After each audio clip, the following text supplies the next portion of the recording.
In the LEGO Technic team, we came up with a really crazy idea. Could we build a full-scale Bugatti Chiron out of LEGO Technic elements and actually make it drive? This is the story of how we did it.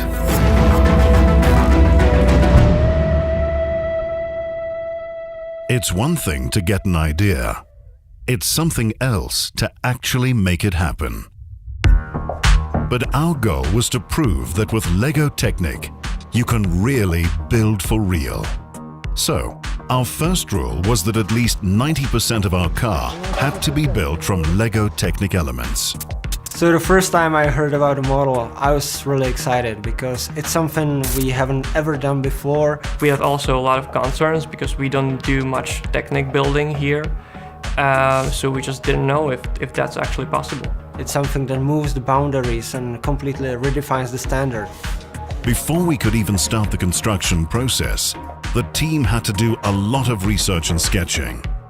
We quickly realized that only a few technical parts could be drawn on computers. Most of the car had to be designed while we were building it. We tried to minimize the construction as it is possible, so not to go with the classical chassis as all the cars have. We tried to minimize everything and to be more close to build for real.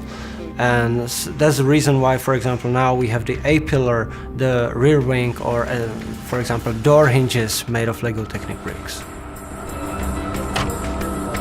And it was a huge task for the team to build almost everything out of Technic elements.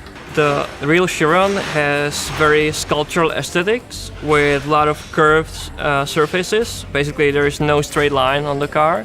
So we had to come up with a way how to replicate the surface of the car with LEGO Technic. And for that we came up with this so-called skin. Basically the idea is we divide the surface of the car into very small triangles and then connect them with flexible elements. So we can actually have this impression of curved surface. We not only had to build the car, but a special tool for adjusting the outer skin as well. One of the key design elements of the original Bugatti Chiron is the unique light system. The iconic wide rear light bar is an integral part of the Chiron's DNA. So it was very important for us to reproduce the entire light system in the LEGO Technic version and make it work just like the original car. Well, as I heard for the first time, the model is about to be movable. It was like, well, we can do that. And they told me then with this. So I was like, okay, we gotta work on it and come up with something. So we started testing. And it's a matrix of 7x7 motors in 2 layers and multiplied by 24. So you have 2,304 power function motors in the vehicle. The small LEGO Technic gear wheels were a major concern. They had to move a car with a weight of 1.5 tons. We started by testing other materials like metal, Kevlar and carbon fiber. Well, it was kind of interesting for me that the LEGO Technic gears were better than the Kevlar ones or the carbon fiber 3D printed gears. A major technical challenge on this LEGO Technic version of the Bugatti Chiron was the large rear wing, especially when we decided to make it fully functional and powered by LEGO Technic power function and pneumatic systems. This was a true build-for-real project, and all details had to be perfect. Altogether, the team spent more than 13,000 man-hours constructing the car and used more than 1 million LEGO Technic elements. Every single element was assembled by hand, completely without glue. The final construction had to be both stable and flexible, so the car could drive without breaking apart. And the result was astonishing.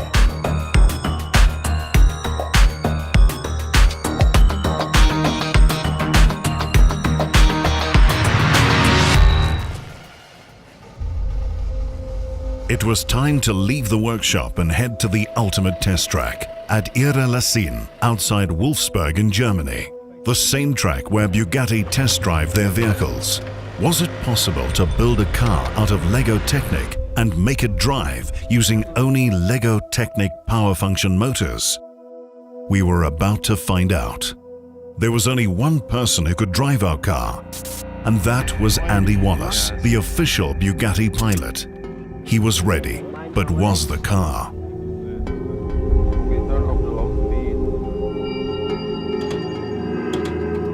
It could drive, but only a few meters.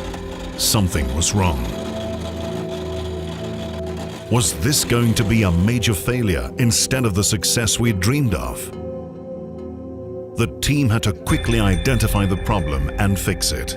We disassembled the hood to gain access to the motor unit. The problem lay with a heavy metal chain in the center of the engine block, not with any LEGO Technic elements or motors. The update is that we have opened the car and saw the engine, and we adjusted the chain, and we made some adjustments also regarding the position of the shafts. So right now it's kind of more flexed, so it should work.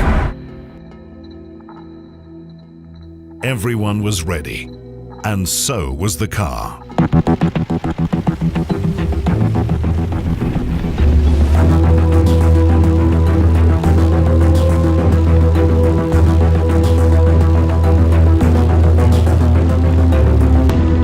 It could really drive. It was an incredible moment. The car drove faster and faster and continued down the track.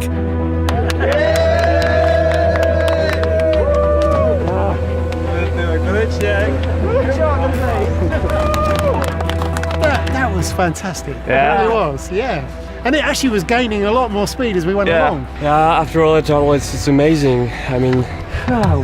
What else? This is why we came, and it's great. It's running under its own power. Every little piece that's on the real Chiron is there.